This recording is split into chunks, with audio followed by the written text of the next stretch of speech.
Puji Tuhan, salam sejahtera Bapak Ibu, Saudara keluarga GPDI El Shaddai Magelang. Salam sejahtera bagi kita semuanya. Kita bertemu kembali di dalam Renungan 79. Salam revival, saya berubah, saya berkarya, saya menjadi berkat.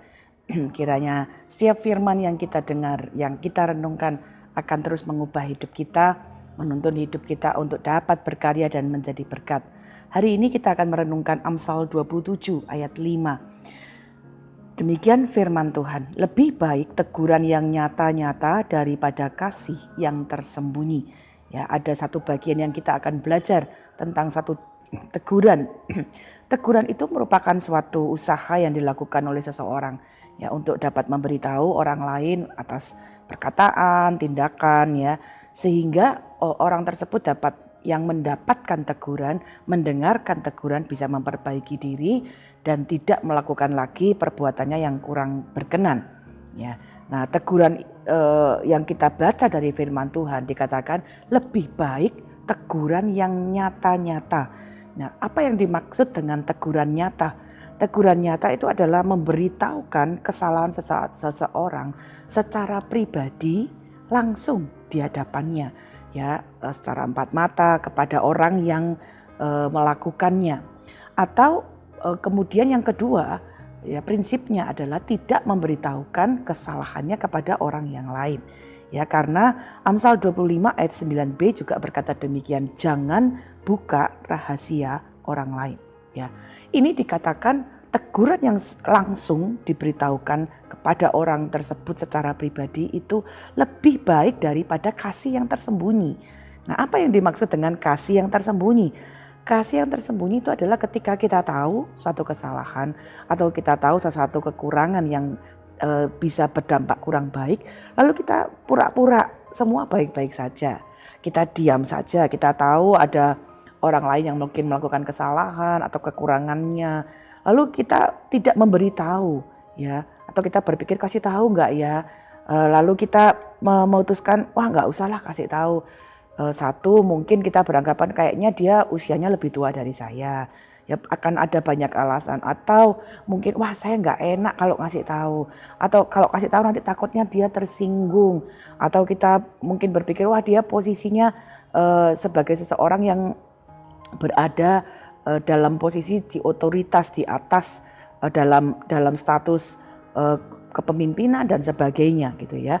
Nah, kemudian juga bisa berarti ada banyak alasan-alasan untuk kita tidak memberitahu ya, kita memilih diam saja, tetapi kadang-kadang secara ironis justru memberitahu orang lain ya atas hal-hal yang kita ketahui atau kita lihat. Nah, mari kita belajar hari ini ada satu catatan firman Tuhan. Lebih baik teguran yang nyata daripada kasih yang tersembunyi. Ternyata teguran yang nyata yang diberikan, yang kita kasih memberitahu ya kepada orang yang kita lihat itu akan justru menjadi sesuatu yang punya dampak lebih baik. Ya, teguran itu sudah diajarkan dalam firman Allah terus menerus supaya kita bisa belajar, kita bisa melihatnya dan kemudian melakukannya. Beberapa contoh dalam Alkitab atau catatan dalam Alkitab. Musa mengajarkannya juga kepada bangsa Israel dalam Imamat 19 ayat 17. Janganlah engkau membenci saudaramu di dalam hatimu, tetapi engkau harus berterus terang menegur orang sesamamu, dan janganlah engkau mendatangkan dosa kepada dirimu karena dia. Ya, firman Allah mengajarkan ya melalui apa yang menjadi nasihat Musa.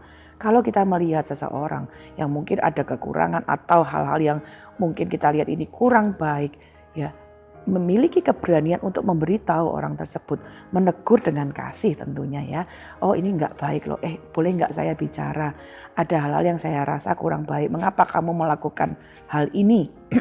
Apakah benar kamu kemudian melakukan hal ini? Ya, mengkoreksi kembali, menanyakan kembali, ya bahkan kemudian dengan sharing kita dapat memberi teguran, sebaiknya jangan lakukan, ini kurang baik. Kalau kamu lakukan ini dampaknya kurang baik ya. Apa yang kamu lakukan ini bisa menjadi sesuatu yang merugikanmu ya. Firman Allah melalui nasihat Musa berkata, ayo terus terang memberitahu, menegur. Ya, jangan justru kita kemudian merasa lebih baik saya diam, nggak usah kasih tahu. Kemudian justru kita menyimpan kebencian ya di dalam hati kita karena apa yang kita lihat dari seseorang. Itu justru mendatangkan dosa kepada diri kita sendiri. Ya. Dalam perjanjian baru ada catatan yang Yesus Kristus sendiri memberikan catatan demikian dalam Matius 18 ayat 15. Apabila saudaramu berbuat dosa, tegurlah dia di bawah 4 mata. Jika ia mendengarkan nasihatmu, engkau telah mendapatnya kembali. Jadi ada satu prinsip yang Yesus juga berikan. Sama, kalau engkau lihat sesuatu, tegur dia. Dan bahkan diberitahu prinsipnya 4 mata. Artinya lakukan secara nyata, panggil orangnya, datangi orangnya. Kemudian beritahu dia secara pribadi. Tanpa kita harus justru meminta orang lain ya untuk memberitahunya atau membicarakannya dengan orang yang lainnya. Ini adalah menjadi suatu prinsip yang baik untuk kita belajar dalam hidup kita. Ketika kita bersosialisasi, kita ada di dalam komunitas, tidak tertutup kemungkinan. Ya, setiap kita bisa melakukan kekeliruan, bisa melakukan kekurangan. Itulah sebabnya ada orang satu dengan yang lain di sekitar kita. Tujuannya adalah untuk kita saling membangun. Bapak, Ibu, Saudara, mari kita belajar teguran. Selalu tujuannya, ketika tujuannya selalu untuk kebaikan, ya pasti akan memberi dampak yang baik. Ya karena itu mari kita belajar ya, kemudian melakukan hal ini. Ya tentunya dengan sopan, dengan disiplin, dengan kasih, ya untuk tujuannya kebaikan seseorang. Nah karena itu apa yang kita bisa belajar, kepada siapa teguran ini kita bisa berikan. 1 Tesalonika 5 ayat 14 memberikan satu catatannya. Siapa yang kita bisa berikan teguran? 1 Tesalonika 5 ayat 14 berkata demikian. Kami juga menasihati kamu saudara-saudara. Tegurlah mereka yang hidup dengan tidak tertib. Ya. Kalau kita mendapati ada seseorang yang kemudian melakukan hal-hal yang tidak baik karena dia tidak tertib. Maka adalah bagian kita untuk kemudian memberitahu, menegur supaya orang itu kembali hidup tertib dan menjadi berkat. Kedua, Amsal 13 ayat 24 memberikan kita catatan kepada orang-orang tua. Siapa tidak menggunakan tongkat benci kepada anaknya, tetapi siapa mengasihi anaknya menghajar dia pada waktunya. Orang tua, ya ada nasihat yang penting dari firman Tuhan. Beritahu anak-anakmu untuk mereka kemudian hidup di dalam kehendak Tuhan. Ada orang-orang tua yang mungkin diberi Tuhan kepekaan karena kita tinggal bersama dengan anak-anak kita. Kita dapat lihat wah dia nggak taat, dia mulai nggak tertib, dia mulai nggak disiplin. Ya, mari kita belajar juga untuk memberi waktu menegur anak-anak kita. Ya, saya mendorong Bapak Ibu juga berhati-hati ya dengan banyak teknik parenting yang hari-hari ini berkembang. Bapak Ibu mungkin bisa lihat di YouTube, di tayangan-tayangan media. Kita perlu berhati-hati, ada beberapa pengajaran-pengajaran yang kemudian kadangkala ketika kita tidak waspada justru mengizinkan jangan ditegur, biarkan dia, jangan dimarahi, jangan dengan nada yang keras ya. Meskipun memakai kata-kata semacam itu kita perlu waspada, jangan sampai itu menghilangkan satu bagian yang Tuhan taruh pada orang tua. Tegur anak-anakmu. Jangan kemudian kita berpikir ya dia biar sudah besar biar bisa berpikir sendiri gitu ya. Kalau kita membiarkan anak-anak kita, firman Allah berkata kita justru benci kepada mereka. Ya mari kita belajar. Yesus sendiri dengan setia menegur teman-teman yang dikasihinya. Lukas 9 ayat 55 mencatat ya akan tetapi ia berpaling dan menegur mereka. Ya ada waktunya Yesus tegur murid-muridnya untuk hidup sesuai dengan kehendak Tuhan. Jadi hari ini mari kita belajar. Apakah kita mengasihi keluarga kita? Tentunya kita menjawab ya. Apakah kita mengasihi teman-teman kita, sahabat kita? Tentunya kita katakan ya. Waktu kita mengasihi jangan ragu kasih tahu ya. Ketika ada sesuatu yang kurang, ada sesuatu yang tidak baik, yang tidak berkenan. Karena teguran yang baik akan membawa dampak yang baik. Yakobus 5 ayat 19 sampai 20 mencatat dampak apa yang dapat kita lakukan ketika kita menegur dengan kasih. Saudara-saudaraku, jika ada di antara kamu yang menyimpang dari kebenaran dan ada seseorang yang membuat dia berbalik, ketahuilah bahwa barang siapa membuat orang berdosa berbalik dari jalannya yang sesat, ia akan menyelamatkan jiwa orang itu dari maut dan menutupi banyak dosa.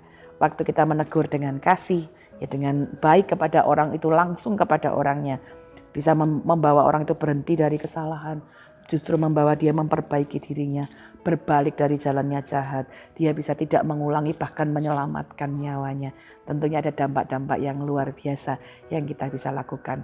Karena itu dengan prinsip firman Tuhan hari ini, mari kita belajar saling mengasihi satu dengan yang lain.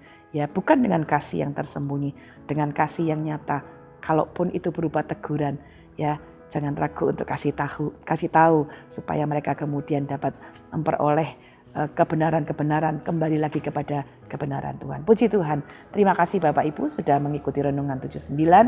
Kiranya ini dapat menjadi berkat bagi kita semuanya.